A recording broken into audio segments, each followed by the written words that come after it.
Sobat Ekolan. Ekolan learn together learning economics. Halo Sobat Ekolan, untuk episode kali ini kita akan memahami kebijakan pemerintah dalam bidang ekonomi. Nah, bersama saya Lely Gabriela Syahan dari kelompok 4 yang akan bersama-sama memandu kalian semua untuk memahami apa sih kebijakan pemerintah dalam bidang ekonomi.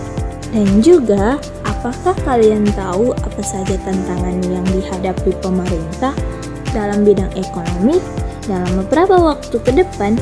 Mari kita cari tahu. Sebelum kita masuk pada pembahasan, mari kita memahami tujuan pembelajaran dari video episode kali ini.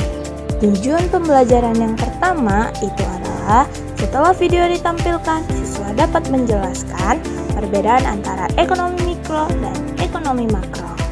Nah, untuk tujuan pembelajaran yang kedua itu ada siswa dapat menganalisis masalah-masalah ekonomi yang dihadapi pemerintah melalui penayangan video ini. Dan tujuan pembelajaran yang terakhir itu ada siswa mampu memahami langkah-langkah yang diambil pemerintah seperti kebijakan fiskal dan moneter dalam menjaga kestabilan ekonomi. Sebelum masuk pada video pembahasan, ini adalah contoh-contoh dari kegiatan ekonomi yang sangat sering kita jumpai. Pertama-tama, kita perlu memahami dua konsep utama dalam ilmu ekonomi, ekonomi mikro dan ekonomi makro. Apakah perbedaan dari keduanya? Mari kita simak penjelasan berikutnya. Yang pertama itu ada ekonomi mikro. Ekonomi mikro mempelajari bagaimana individu atau perusahaan mengambil keputusan dalam skala kecil, seperti menentukan harga barang dan jasa, menentukan jumlah produksi, dan memahami pola konsumsi. Contohnya, seperti perusahaan kecil yang menentukan harga produk atau seorang yang memutuskan untuk membeli barang tertentu.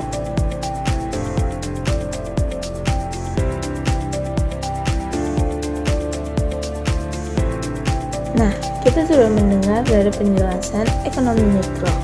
Sebaliknya, di ekonomi makro ini mempelajari perekonomian secara luas, seperti pertumbuhan ekonomi negara, inflasi, tingkat pengangguran, dan kebijakan fiskal atau moneter.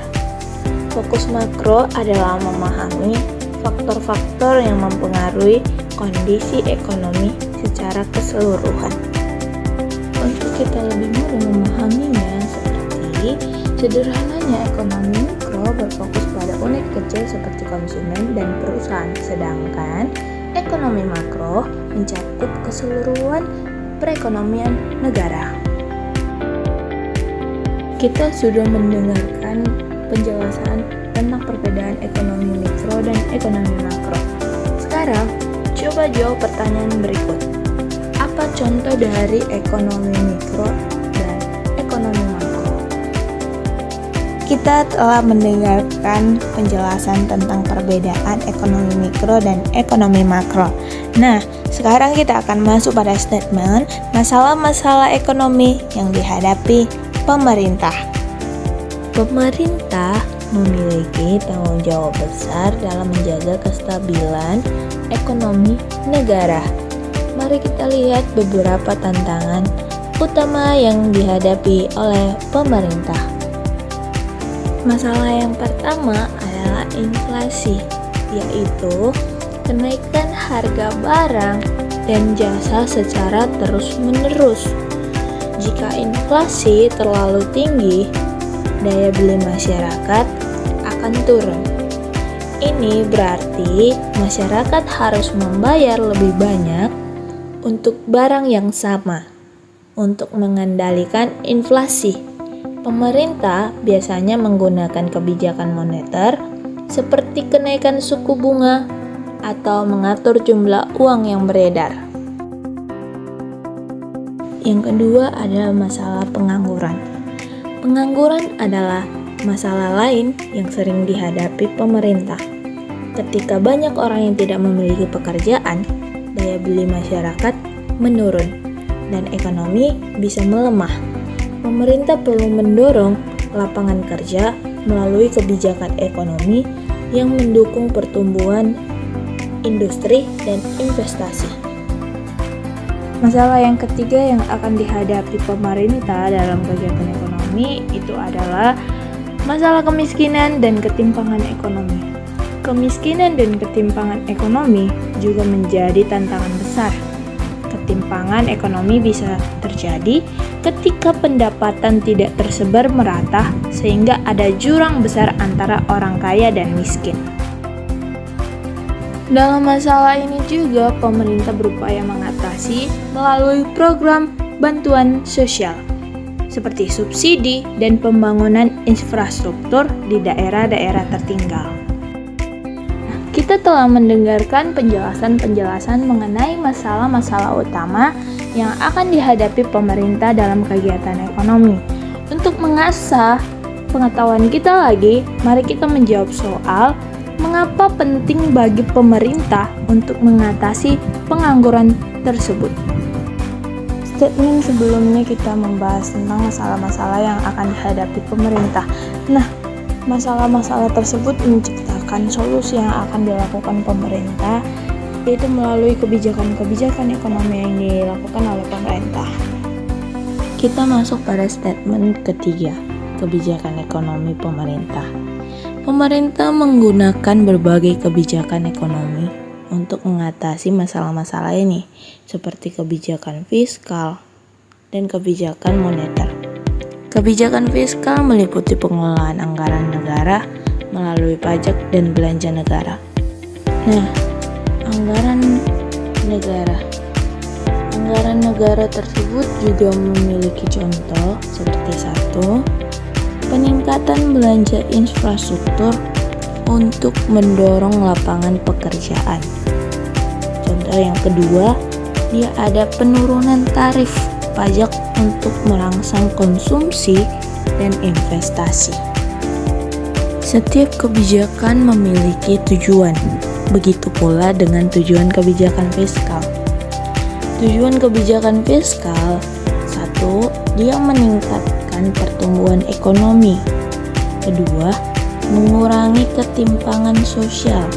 Yang ketiga, menjaga kestabilitas ekonomi. Kita telah membahas kebijakan fiskal. Pemerintah juga memiliki kebijakan ekonomi, yaitu kebijakan moneter. Kebijakan moneter dilakukan oleh Bank Sentral untuk mengontrol jumlah uang yang beredar, tingkat suku bunga, dan stabilitas nilai mata uang. Seperti kita tahu, kebijakan fiskal memiliki tujuan, begitu juga dengan kebijakan moneter. Tujuan dari kebijakan moneter, 1. Mengendalikan inflasi. 2. Menjaga nilai tukar. 3. Mendorong pertumbuhan yang berkelanjutan. Itulah penjelasan kita tentang kebijakan pemerintah dalam bidang ekonomi. Dari perbedaan antara ekonomi mikro dan makro,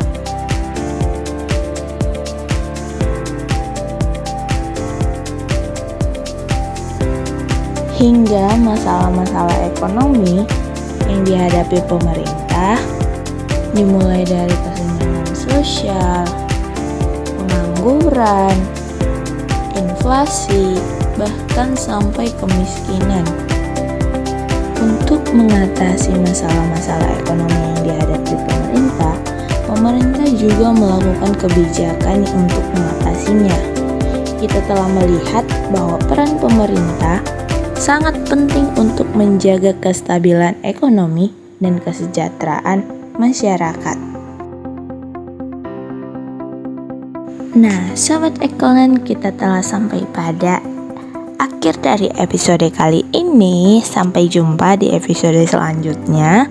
Dan tetap semangat belajar. Jangan lupa untuk menjawab soal evaluasi di akhir setiap materi untuk menguji pemahaman kalian. Akhir kata, Ekolan, learn together learning economy. Terima kasih. sudah menonton. Sampai jumpa.